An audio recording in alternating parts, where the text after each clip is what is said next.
اعوذ باللہ من الشیطان الرجیم بسم اللہ الرحمن الرحیم۔ ناظرین، ناظرات، سامعین، سامعات، آج کا ہمارا موضوع ہے محرم الحرام کی عظمت اور نئے سال کے آغاز کے لیے دعائے برکت۔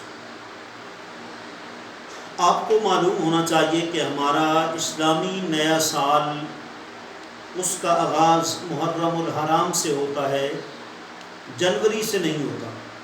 لیکن افسوس کی بات ہے کہ جب جنوری آتا ہے تو ہر طرف مسلمانوں میں مبارکبادیاں اور فیس بک، گوگل، انٹرنیٹ پہ ہر طرح کی جو ہے وہ کیا کہتے ہیں کہ خوشیاں منائی جاتی ہیں، لیکن افسوس ہے مسلمانی پر کہ اس کا نیا سال اور نئے سال کا پہلا مہینہ محرم الحرام ہے۔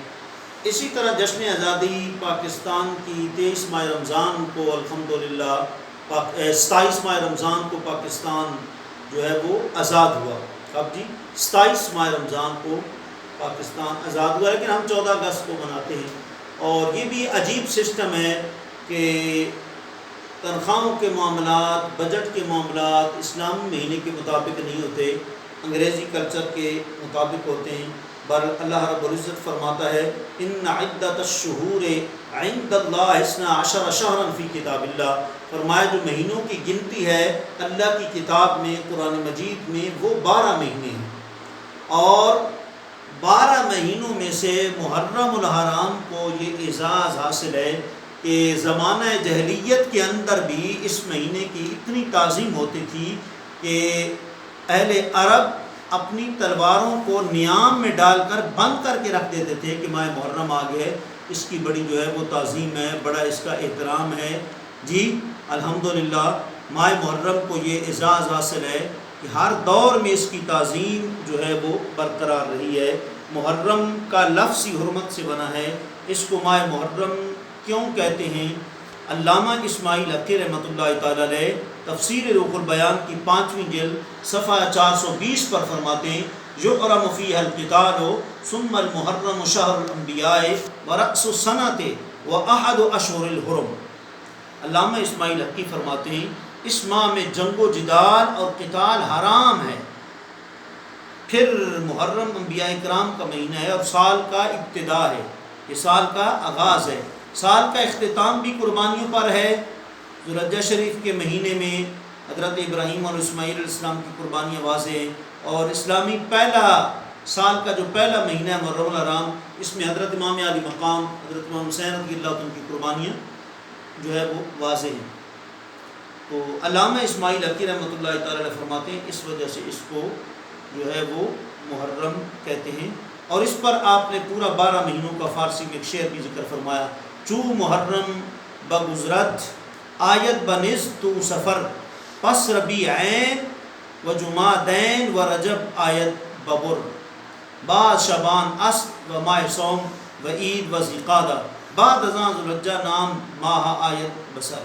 تو یہ ترتیب بتا دی، مطلب ہے کہ شعر کے اندر 12 مہینوں کی یہ سب سے پہلے محرم آتا ہے، پھر اس کے جو قریب آتا ہے وہ سفر آتا ہے، اور پھر اس کے آگے ربیعین آتے ہیں یعنی ربیع الاول اور ربیع ثانی، اور پھر جمادین آتے ہیں یعنی جماد الاولیٰ اور جماد الاخریٰ، اور ان کے بعد پھر رجب آتا ہے، پھر شبان آتا ہے، شبان کے بعد پھر ماہ سوم آتا ہے، اور پھر عید یعنی ماہ شوال آتا ہے، پھر ذیقعدہ آتا ہے، اور ان کے بعد پھر ذوالحجہ شریف کا جو ہے وہ نام آتا ہے۔ اس طریقے سے یہ جو ہے مہینہ قابل تعظیم ہے۔ جامع ترمذی کی پہلی جلد صفحہ نمبر 93 پر یہ روایت موجود ہے، حضرت علی المرتضیٰ شیر خدا کرم اللہ وجہ کریم سے جو ہے وہ مروی ہے۔ آپ فرماتے ہیں کہ مجھ سے ایک شخص نے پوچھا کہ کون سا وہ مہینہ ہے جو رمضان کے بعد ہے جس میں آپ مجھے حکم دیں کہ میں روزہ رکھوں؟ ماہ رمضان کے بعد کون سا مہینہ ہے جس میں آپ مجھے روزہ رکھنے کا حکم دیں؟ آپ نے فرمایا کہ میں نے نہیں سنا کسی سے اس کے بارے میں دریافت کیا ہو، سوائے اس کے کہ میں نے ایک روایت سنی ہے کہ ایک شخص آقا علیہ السلام سے اس نے پوچھا، اس وقت رسول اللہ صلی اللہ علیہ وسلم کے پاس میں بھی بیٹھا ہوا تھا، جی اس نے کیا پوچھا؟ اس نے اس وقت استفسار کیا، یا رسول اللہ صلی اللہ تعالی وسلم ماہ رمضان کے بعد پھر کس مہینے میں روزہ رکھنا چاہیے، یہ زیادہ روزہ رکھنے کی جو ہے وہ فضیلت ہے۔ آپ نے ارشاد فرمایا اگر تم نے رمضان مبارک کے بعد روزہ جو رکھنا چاہتے ہو تو پھر محرم کا روزہ رکھو، کیونکہ یہ اللہ کا مہینہ ہے اور اس میں ایک دن ایسا ہے جس میں اللہ تعالیٰ نے ایک قوم کی توبہ قبول کی اور دوسری قوم کی بھی اللہ رب العزت توبہ قبول فرمائے گا۔